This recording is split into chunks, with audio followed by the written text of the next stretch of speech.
फिर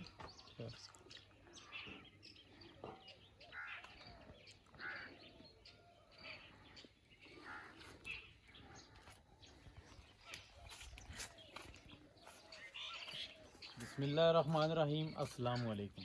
मैं मोहम्मद नवाज शरीफ तो तुम तकने पे माड़ा YouTube channel village life style secret.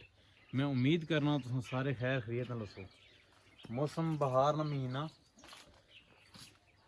जितने भी दरख्त है जितने पौधे वे उन्हें सारे अपने फुल कड्डे वे, जिन्होंने फल भी लगना वो भी लगाया।